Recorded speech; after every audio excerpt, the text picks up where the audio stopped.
Pak Dot nanya Pak Dot. Takon apa meneh? Takon terus mudeng to.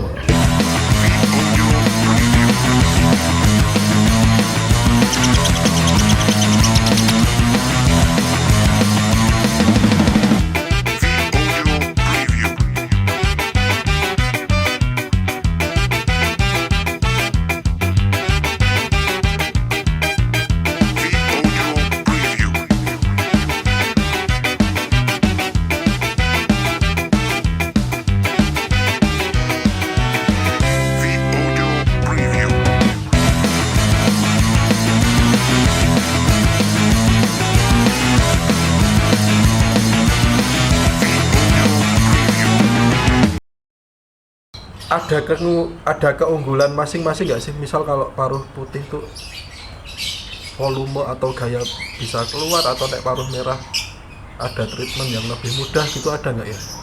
Kalau saya gini mas, kita kan dari awal kan udah paham karakter masing-masing burung itu. Lovebird itu aku anggap sama, satu jenis burung lovebird ya. Cuma gini, kalau yang paruh putih itu kalau saya itu entah apa ya, kalau aku anggap chemistry aja mas, itu lebih cenderung ada keunggulan istimewanya mas. Kalau saya loh Di bidang apa itu mas? Maksudnya di hal gini, apa? dia itu kalau birai sama nggak birai itu hampir sama. Cuma kalau dia birainya naik justru malah cenderung semakin maksimal mas, aku anggap gitu. Jadi dari karakternya itu gini, burung digantang birainya naik, malah justru birai durasinya nambah, semakin panjang. Dari kemarin misalkan dia 20 detik langsung naik jadi 30, birainya keluar.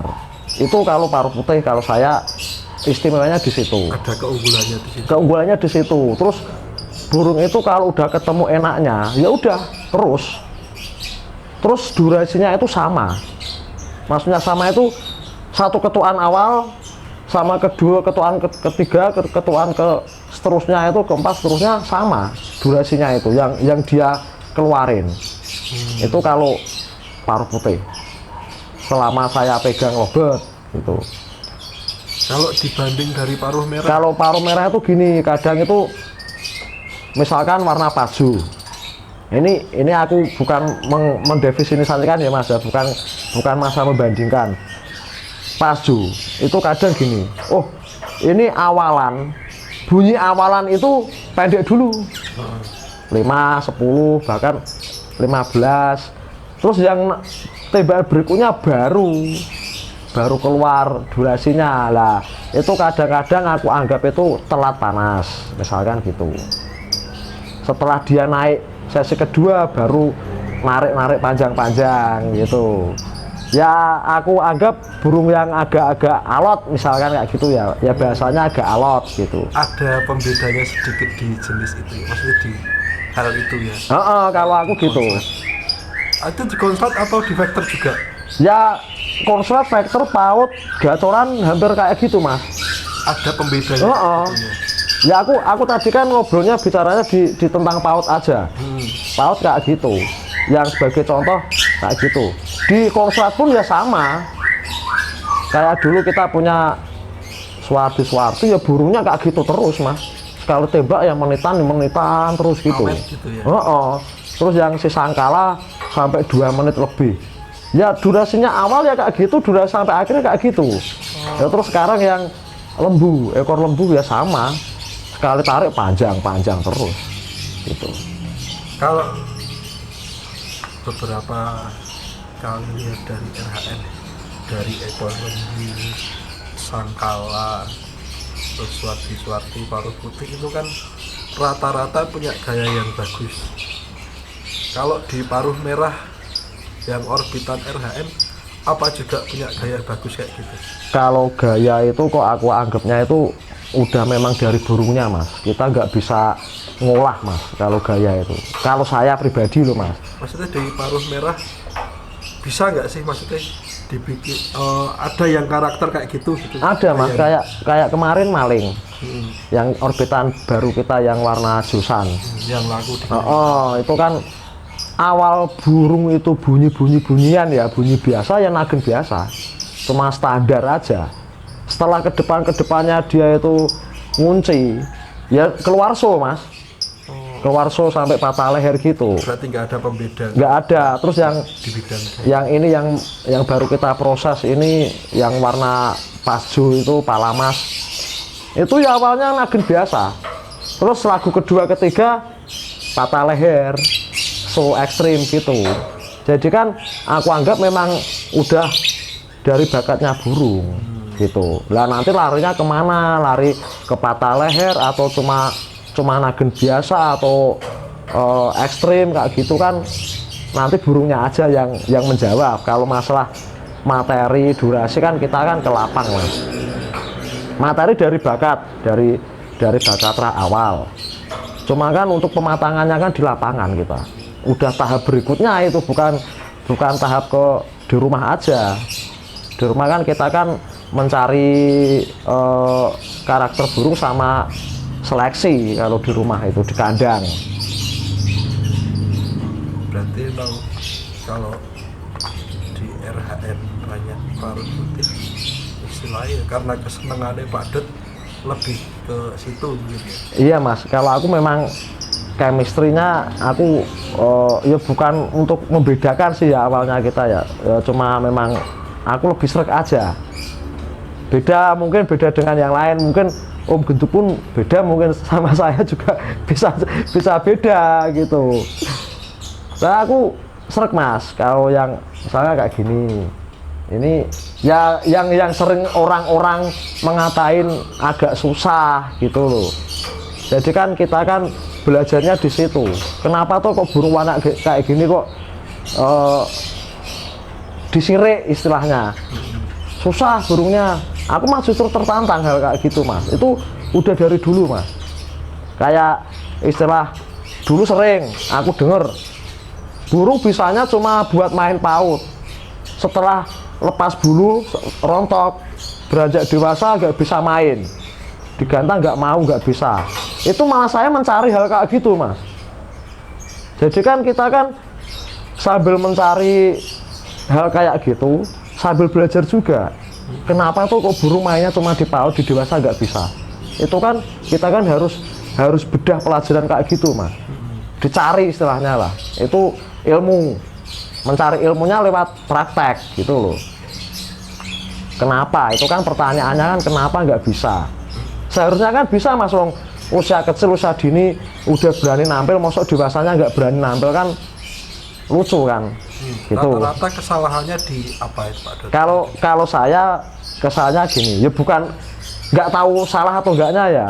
Cuma kadang kan orang itu kan gini, udah bisa di kelas PAUD, asik di PAUD, tapi nggak ngeliatin burung itu udah keluar sifat faktornya enggak, udah keluar birainya enggak. Lah itu kadang kan dia kan nggak tahu, masih diterusin gitu. masih diterusin di PAUD. Bahkan itu burung itu udah keluar birai karena pakannya terlalu tinggi kenceng kan, otomatis birai cepat naik. Terus dari rawatan harian itu kan harus dilihatin bener-bener mas. Oh ini burungnya udah birai. Lah pelajari metode kita kan gini. Aku main PAUD sesi awal 1-2 kali burung jalan. Kita udah dapat amplop ya misalkan ya. Terus di sesi-sesi akhir masih ada kelas dewasa, aku gempurin di situ mas. Aku nggak takut kalah. Misalkan gini, nanti paling nggak bunyi nggak masalah, kita buang tiket 1 untuk kelas dewasa. Cuma kan kita kan belajar biar burung itu nanti di kelas dewasa, burung udah menginjak dewasa itu nggak kaget gitu. Berarti udah terlatih, terdidik. Udah lihat perkembangannya.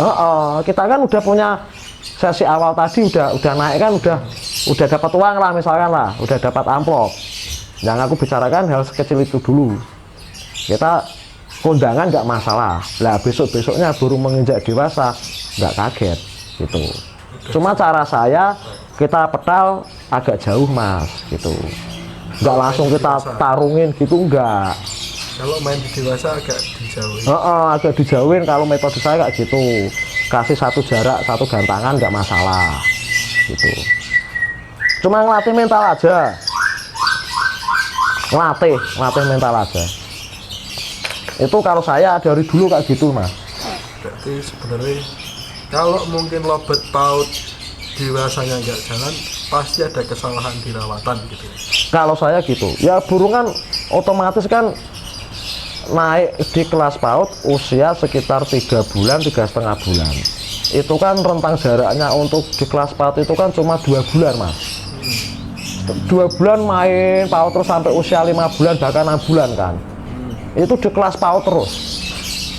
Jadi kan burung itu udah dewasa, langsung ditaruh di kelas dewasa kan otomatis kena gempuran burung yang udah tua kan takut. Lah kesalahannya di situ. Nggak termental, nggak terdidik dari awal. Kecuali burung yang karakternya kayak aku sampaikan dari tadi, karakternya memang factor, ya kita kondisikan single factor itu. Nanti oh ini burung udah kenceng, udah factor, udah birainya udah keluar, langsung taruh di kelas dewasa. Itu beda lagi. Memang kita didik kayak gitu. Nggak masalah sebenarnya. Nggak masalah, kita kan nggak main di kelas PAUD mas. Yang burung karakternya factor, single factor kayak gini, ini contoh loh, ini loh. Lebihnya mungkin dari segi mental dia lebih siap gitu nanti ketika dewasa ya. Iya, itu kan memang udah paham karakter awal. Saya udah paham karakternya dia, karakter burung ini. Ini kalau aku naikin di kelas PAUD nggak mungkin bunyi. Karena dia bunyinya itu kalau setelah ada tarian factor baru dia kenceng terus bunyi. Gitu. Berarti kan aku mainnya nanti ya di kelas dewasa. Nggak mungkin aku dinaikin di kelas PAUD. Nggak gitu. masalah ya Mas, itu nggak ada efek samping misal kalau dari PAUD udah main dewasa nanti. Enggak mas, enggak, Kendala. enggak ada masalah. Nggak masalah. Yang penting asal main aja, main terus gitu. Tetap kuncinya di karakter gitu. Rontok pun ya dipaksa. Kalau lobet rontok kan nggak mungkin sekali rontok semua kayak burung ocang kan nggak mas. Paling satu helai, besok lagi, nggak langsung ambrol total kan nggak. Gitu loh. Bedanya sama burung ocean kan gitu lobet itu. Kadang kan orang mikir kan, duh burungnya rontok, padahal rontok kecil, rontok bulu-bulu halus. Kadang takut, nggak jadi naik, nggak jadi dibuat mainan. Padahal nggak ngaruh sebenarnya mas, nggak ngaruh itu. Beda dengan burung ocean. Kalau ocean kan memang misalnya murai batu rontok satu ya susah kadang. Ya itu memang faktornya beda, udah beda burungnya aja. Karena kalau di lobet mungkin malah adanya rontok kayak gitu kadang malah burung kondisi on malah. Kalau saya gitu, yang tipikal factor loh, dia berarti kenceng, dia minta, ya kita tetap gantang,